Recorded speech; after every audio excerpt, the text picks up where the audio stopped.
ini berangkat dari kisah nyata, kisah seorang anak bernama Reno yang merupakan cucu dari dalang nomor 1 di Pulau Lombok. Dalang yang terkenal dan namanya sangat tersohor di Pulau Lombok. Reno sangat ingin mendalami dunia dalang, akan tetapi tidak mendapat respon baik dari kakeknya. Karena kakeknya takut ketika Reno mendalang, dia akan memainkan pakem wayang dengan cara tidak benar. Akan tetapi, Reno berkeinginan untuk menjadi seorang dalang dan meneruskan apa yang kakeknya bisa. Sangatlah kuat. Alhasil Reno pun belajar mendalang secara diam-diam, ditemani neneknya dan sekeh-sekeh milik kakeknya. Tentu saja hal ini sangatlah sulit bagi Reno. Bagaimanakah kisahnya? Inilah dia pementasan teater Semenjar dengan lakon Pagah. Selamat menyaksikan!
Namaku Reno. Aku adalah cucu seorang dalang terkenal dan nomor 1 di Bumi Sasak. Aku rasa tidak perlu lagi disebutkan namanya, karena aku yakin setiap orang suku Sasak asli tidak mungkin tidak mengenal itu. Ya, aku memanggilnya dengan sebutan. Aku bukan satu-satunya cucu dari Nini, tapi aku adalah satu-satunya yang mewarisi bakat Nini. Ya, Dal.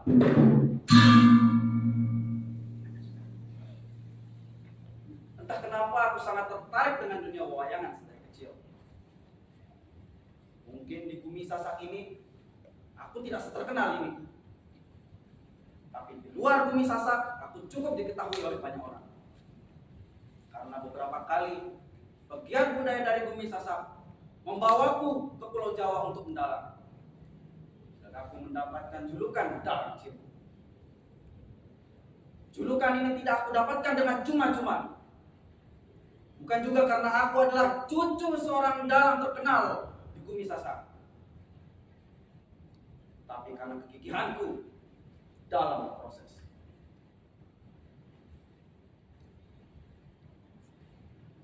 Aku ingat ketika aku berusia 7 tahun, aku memiliki tekad untuk melanjutkan kiprah niniku di dunia perdalangan. Akan tetapi, Nini sempat tidak menyetujui tekadku ini.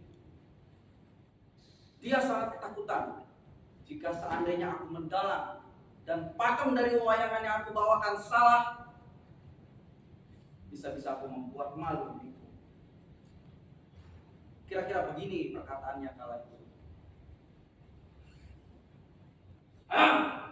Milih jadi dalang. Ini kau mesti buat salah. Perkataan ini tersebut seketika membuatku menjadi seorang pengecut. Tapi aku sangat bersyukur karena aku memiliki seorang Yanti yang ingin mewujudkan cita-cita. Setelah ini keluar dari marah-marah, Yanti pun perlahan mendekatiku dan berkata, "Tidak apa-apa Nur ya, gak usah khawatir, tetap semangat jadi dalam. Gak usah peduli perkataan ibunya. Buat ibunya itu salah dalam perkataan." Perkataan yang tersebut seketika membuatku wajahku yang tadi muram menjadi sumringah. Ini pun memberikan aku satu toko wayang kulit yang masih kugunakan saat ini.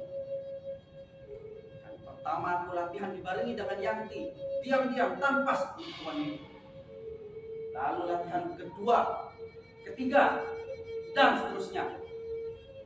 Ini sama sekali belum mengetahui bahwa aku sudah benar. Akan tetapi, semua itu tidak berjalan dengan baik-baik saja. Karena suatu hari saat aku sedang latihan, ini tiba-tiba pulang ke rumah dan aku pun ketahuan. Parahnya lagi saat itu, aku sedang memegang wayang kulit favorit milik. Pani makena dengan wayang ini. Weh, sebelah mana? Saya kan tidak punya begitu, Terlihat ini saat itu berkata padaku. Aku pun hanya bisa menunduk malu ketakutan. Yang berikan kuncinya. Jangan dipengaruhi. Dia pun datang dan langsung memarahi Yanti. Aku hanya bisa menunduk ketakutan kala itu. Bahkan hanya untuk mengingat wajahnya saja, aku sangat geri dan trauma.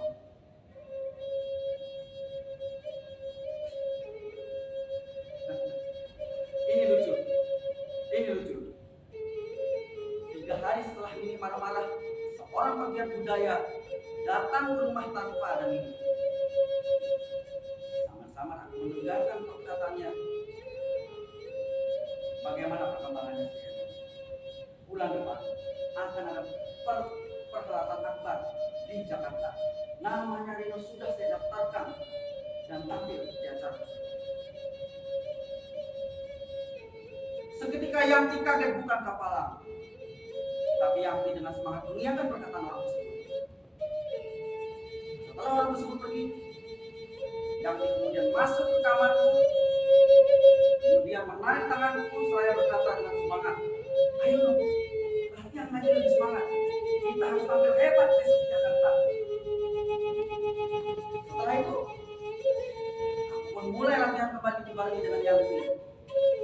Bukan hanya itu saja, aku latihan dibarengi juga dengan segera milik tanpa sepengetahuannya.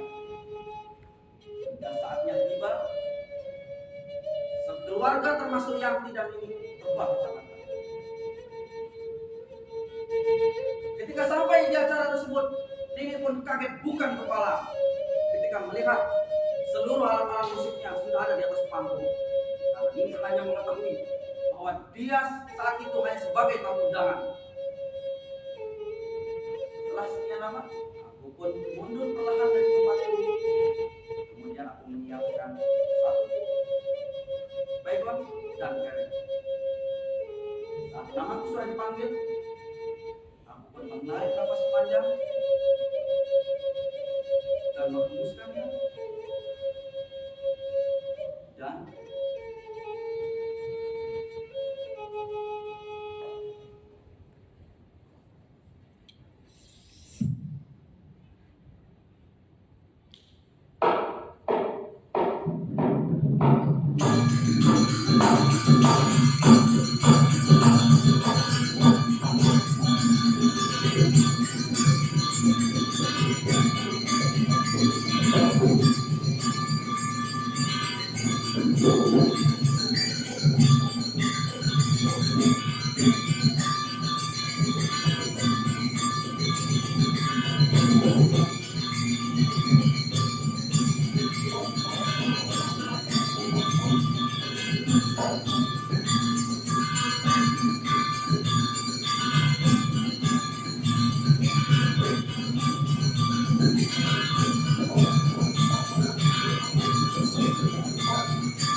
Ya,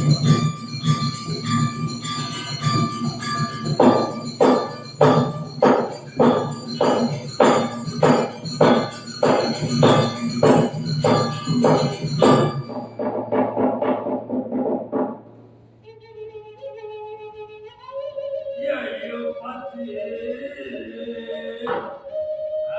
Manilah hati tanya manusia. Apa mabelat dewi meninggalin dan negara kau bus kami di anak dia. Sini perempuan mah. Ambil bos ngambil dengan kaos makin makin gitu bang. Yang kir aku pasang mati aku.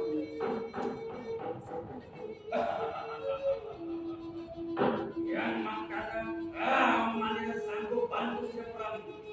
Mari anak dia.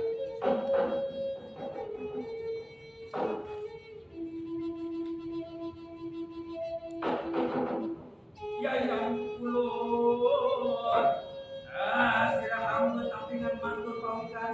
Waduh pada angin-angin bus perang terhadap negara kita. Jangan anak prajurit mundur sila.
Ya, laki-laki parubaya yang bertepuk tangan di sebelah sana adalah diriku.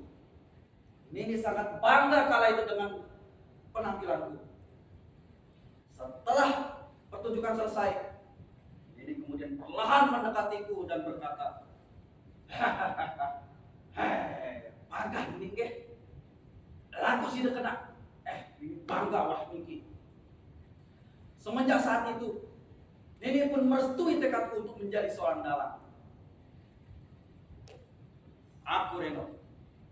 Aku adalah seorang dalang yang belajar secara ikhtiar.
pementasan dari SMA N1 Garut.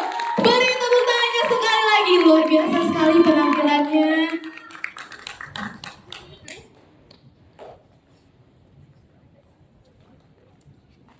Baiklah, akan ada penampilan